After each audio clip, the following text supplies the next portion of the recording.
নমস্কার বন্ধুরা, বাংলা সিরিয়াল সমাচার কথা ধারাবাহিকের আজকের পর্ব নিয়ে তোমাদের সামনে চলে এসেছে। আজকের পর্বে আমরা দেখতে চলেছি কথা তো কিরিট দেখে অবাক হয়ে যায়। বলে যে ঠাকুরমশাইকে বলে যে এই দুটো হিরে কেমন দেখুন উজ্জ্বল লাগছে না, ফিকে লাগছে।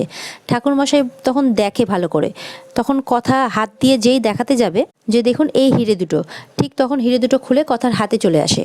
কথার সমেত সবাই অবাক হয়ে পড়ে। তখন কথা বলে মা আনন্দীর কিরিটের হিরে বুঝি আঠা দিয়ে লাগানো থাকে? তখন বীর বলে না না, এগুলো তো খোদাই করা থাকে, বাবার মুখে তো তাই শুনেছি। চিত্রা বলে শেষবারের মতো মা আনন্দীর কিরিট তো তোমরাই নিয়ে এসেছিলে আশ্রমে, তো আসার পথে কি? অঙ্কিত বলে না না, আসার পথে তো আমরা ছিলাম, কি বলছো তুমি এসব? আমরা তো ভালো মতোই পৌঁছে দিয়ে গেছিলাম। তাই ঠাকুরমশাইকে বলে আচ্ছা আপনি কি কিছু জানেন, মানে মা আনন্দীর কিরিট কি অন্য কারো হাতে গেছিল?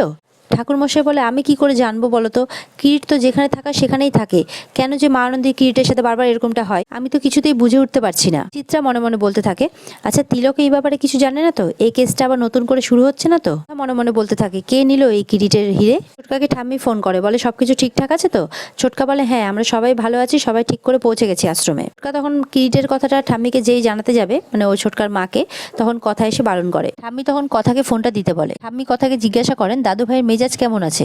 কথা বলে তুমি তো চেনোই ওনাকে, তো এক্ষুনি আরতি হলো, আমরা কিছুক্ষণের মধ্যে বেরিয়ে পড়বো এখান থেকে। কথা হয়ে গেলে ফোনটা রেখে দেয় ঠাম্মি, আর বলে ঠাকুর দেখো যাতে গোপাল নিয়ে সবাই ঠিকমতো ফিরে আসে। কথা পাচক মশাইকে বলার জন্য যায়, গিয়ে দেখে পাচক মশাই ময়ের উপরে বসে ল্যাপটপ নিয়ে কাজ করছে। বলে আপনি এখানে বসে কাজ করছেন কেন?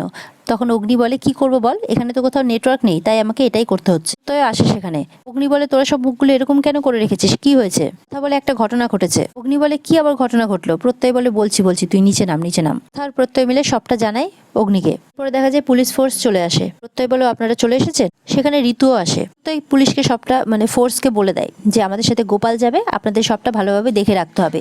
এরপরে আরো এমন কিছু কাজ করে প্রত্যয় ঋতুকে দেখিয়ে, যাতে ঋতু ভাবে বাবা বিশাল বড় ব্যাপার আর কি প্রত্যয়ের।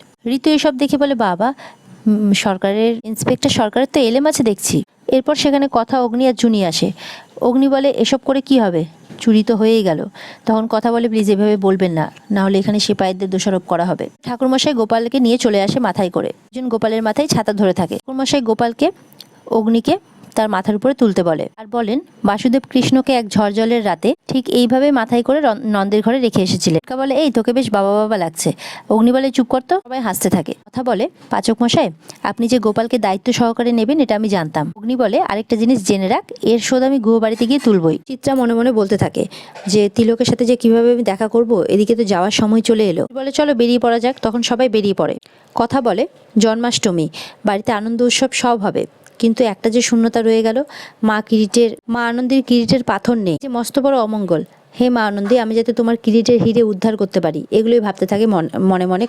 কথা মনে মনে ভাবতে থাকে যে তিলকে চলে যাওয়ার পর তো আমি ভেবেছিলাম সবকিছু ঠিক হয়ে গেছে, কিন্তু সে তো আর হলো না। কে করলো এমন কাজ?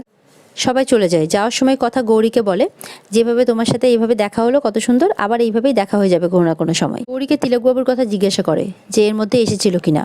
গৌরী বলে কই না তো। কথা বলে আমি তোমাকে এমনি জিজ্ঞাসা করলাম, তুমি কাউকে কিছু বলো না। এদিকে দেখা যায় চিত্রা তিলককে সমানে ফোন করছে, কিন্তু ফোন তোলে না।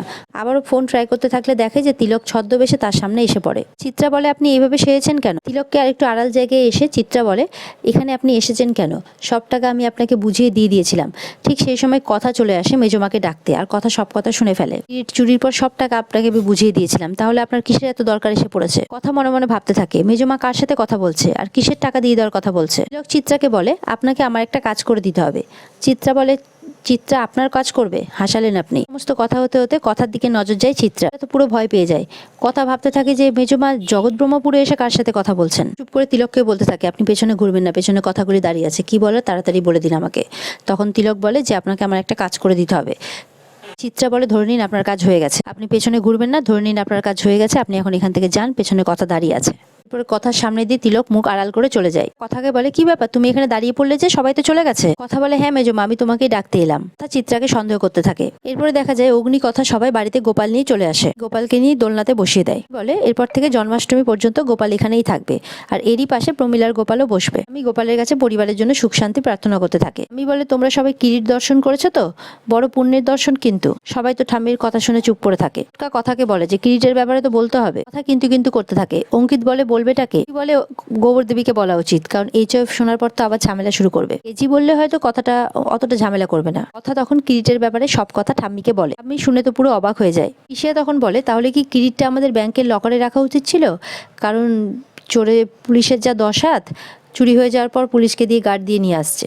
এটা শুনে প্রত্যয়ের উপর সবাই আবার হাসতে থাকে। প্রত্যয় বলে, আমি তো আগে গার্ড দেইনি, এটা তো আগে ঘটেছে। তাও তো কথা ভাগ্যিস দেখতে পেলো, না হলে তো আমরা কেউ জানতেই পারতাম না। কথা সবার সামনে প্রতিজ্ঞা করে যে মা আনন্দীর কিরিটের পাথর কথা খুঁজে আনবে। চিত্রা বলে, গোপাল তো চলে এলো, কথা এবার কাল কি করবে কিছু ভেবেছো? কথা বলে, হ্যাঁ, কালকে আমি দরিদ্র নারায়ণ সেবা করার কথা ভেবেছি। সবাই শুনে খুশি হয়। কথা ঠাম্মিকে বলে যে আচার্যি মশাই কালকে সময় মতো কীর্তনের লোকজনকে নিয়ে এ বাড়িতে চলে আসবে। আমি বলে, সে তোমরা যা ভালো বুঝো করো, আমার তো আর কিছু ভালো লাগছে না। ভালোই ভালো আগে জন্মাষ্টমী পুজোটা মিটুক, তারপর এটা নিয়ে ভাবা যাবে। বলেই ঠাম্মি চলে যায়। মনে মনে ভাবতে থাকে, তাহলে কি হিরে দুটোর কথাই তিলক বলতে চাইছিল? তাহলে কি ওই সরিয়েছে?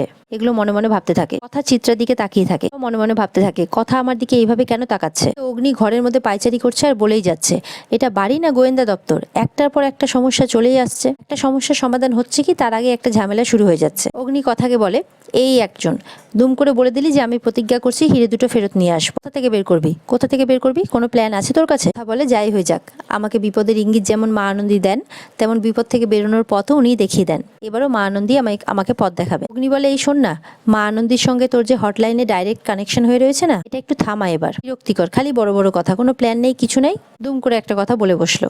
অগ্নি বলে আপনি একটু মাথা ঠান্ডা করে ভাবার চেষ্টা করুন, আমার মনে হয় এই পাথর দুটো আগেই চুরি হয়েছে।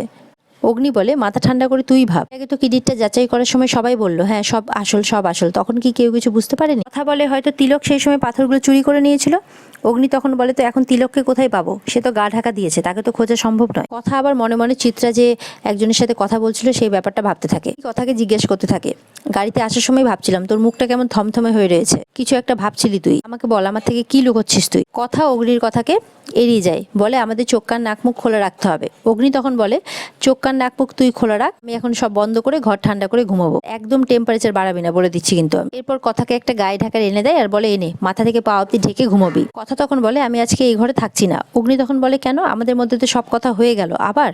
কথা তখন সরে এসে মুচকি হাসতে থাকে। অগ্নি বলতে থাকে, কিরে, কথা তো হয়ে গেল আমাদের মধ্যে, তাহলে আবার তুই কি আবার আমাকে দিয়ে রিকোয়েস্ট করাবি? তুই কি সত্যি এই ঘরে থাকবি না? তো পুরো মজা নিতে থাকে। কথা বলে, আমি ছোট কাকে তাল নিয়ে আসতে বলেছি অনেকগুলো, আমি তালের বড়া, তালের ক্ষীর, এই সমস্ত কিছু বানাবো। তখন কিছুক্ষণের জন্য চুপ করে যায়। কথা বলে, আপনি নিশ্চয়ই তাল খান না, শুনুন সময়ের ফল কিন্তু খেতে হয়। পরে তাল সম্পর্কে অগ্নিকে জ্ঞান দিতে থাকে। অগ্নি বলে, অ্যান্টি জ্ঞান থাকলে এরকম খাবার তুই খেয়ে নে, আমি আর তোর জ্ঞান নিতে পারছি না। এই বাড়ির তালের বড়া আমি খাই না।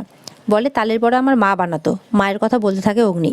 মায়ের হাতে স্বাদ আর পায় না বলে অগ্নি তাল খায় না, তালের কোনো জিনিসই খায় না। উনি আবারও বলতে থাকে কথাকে, কোনো প্ল্যান আছে তোর? এত লোকের যে খাবার বানাবি, আগে কখনো করেছিস তুই? দুম করে যে সবকিছু নেমে পড়ছিস একেবারে। আর এই সমস্ত কথা হতে হতে আজকের পর্ব এখানে শেষ হয়ে যায়। আজকের পর্ব এই পর্যন্তই। দেখা হচ্ছে আগামীকালকে নতুন পর্ব নিয়ে। ততক্ষণ সবাই ভালো থেকো।